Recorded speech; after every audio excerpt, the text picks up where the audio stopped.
Hello and welcome to the Dailies. Today's news coverage is led by mounting fears of a showdown with Iran as President Trump considers tougher military steps and U.S. forces move into position across the region.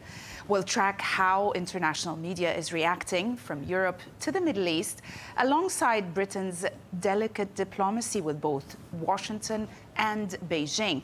And back in the U.S., we'll turn to domestic headlines, including a late push to avert a looming government shutdown. The threat of military action against Iran was a major international story. Global outlets focused on Trump's renewed warnings to Tehran, the U.S. military buildup near Iran, and also Iran's threats of retaliation, framing it as a serious risk of escalation.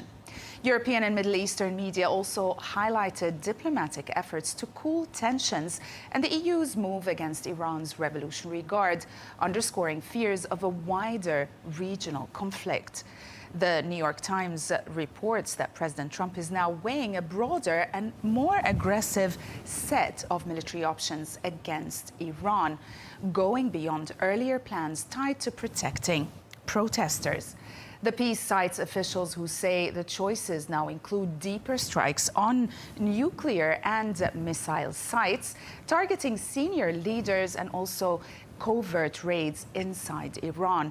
It notes that while Trump says he still prefers a deal, he is pairing diplomacy with a growing military buildup, signaling Tehran must accept sweeping demands or face action with speed and violence.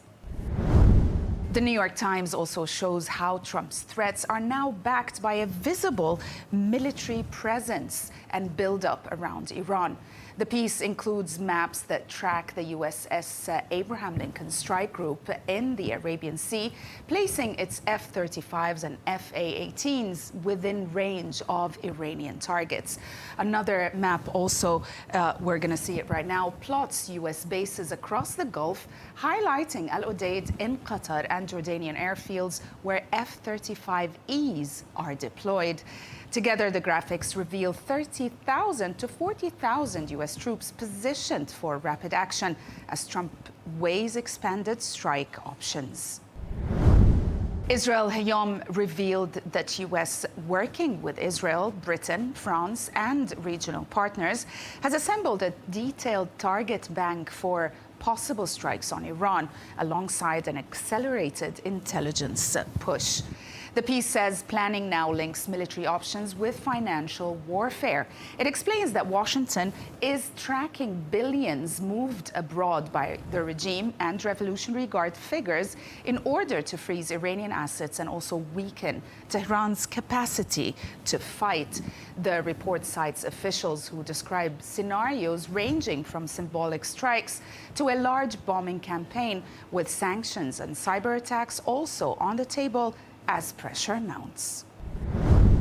Israel Hayom also spotlights Strike Radar, a new Israeli-made platform that uses AI to estimate when President Trump might order strikes on Iran. The report explains that the tool was built overnight by tech manager Jonathan Bach, and it pulls from public data, including major news outlets, Pentagon activity signals, and prediction markets, and converts them into a live probability score. The founder says the system weighs spikes in war-related language and also betting behavior to flag rising risk. The piece indeed captures how technology is now stepping into a space once reserved for intelligence agencies. The Guardian reports that Britain is unlikely to join any U.S. strike on Iran, but it's preparing to help Gulf allies if Tehran retaliates. The piece centers on the RAF's deployment of Typhoon jets to Qatar, presented as a defensive move to protect the region from drones and also cruise missiles. It notes Washington's growing military buildup in spite of Prime Minister Keir Starmer's avoiding speculation about U.S. action.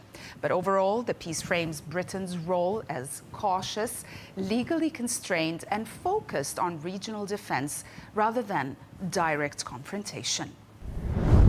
The Telegraph reports that Britain is preparing to follow the EU in designating Iran's Islamic Revolutionary Guard Corporation as a terrorist organization, adding pressure on Keir Starmer to fast-track new legislation. The report highlights Brussels' decision to proscribe the IRGC over its role in crushing protests, alongside growing calls in Westminster for tougher action. It details proposed UK powers mirroring terror law, while noting official concerns about diplomatic fallout. Apart from Iran, U.S. news has been dominated by domestic politics. Headlines focused on a last-minute deal to avert a government shutdown driven by clashes over immigration enforcement and ICE. The Washington Post reported that President Trump and the Senate Democrats have reached a late-stage deal to avert a government shutdown by funding most federal agencies through September, while separating Homeland Security for a 2-week extension. The piece notes the pause would allow talks on new limits for immigration agents after the killing of Alex Fritty in Minneapolis. It concludes that despite Senate leaders signaling progress, hurdles remain in the House, making a brief shutdown still possible. Another big story in America is the backlash after the ICE shooting in Minneapolis. The Washington Post reveals how ICE has rapidly expanded its surveillance arsenal, backed by new funding, and now uses advanced tools to track migrants and protesters alike. The piece includes several diagrams breaking down how these systems work. One of these diagrams shows facial recognition in 5 steps, from capturing an image to verifying a match in government database. Another explains license plates readers, as you can see, illustrating how roadside cameras convert plates into searchable text. And also a third map-style graphic details, as you can see, cell phone tracking, showing how Stingray devices mimic towers to pull nearby phones onto government networks. Additional diagrams walk through phone hacking, listing recovered data like messages and locations, and compare drone types. Together, the visuals underscore how ICE's technology-driven reach is reshaping enforcement and civil liberties. The Wall Street Journal reports that President Trump has picked Kevin Warsh as the next Federal Reserve chair, bringing an end to weeks of behind-the-scenes jockeying over who would succeed Jerome Powell. The report highlights how Warsh, a former Fed governor who lost out to Powell in 2017, has since repositioned himself as a vocal critic of the central bank, aligning himself more closely with Trump's push for faster rate cuts and tariffs. The piece also underscores the fraught backdrop of the decision, with the Fed under political pressure and Powell facing a Justice Department probe, raising fresh questions about central bank independence.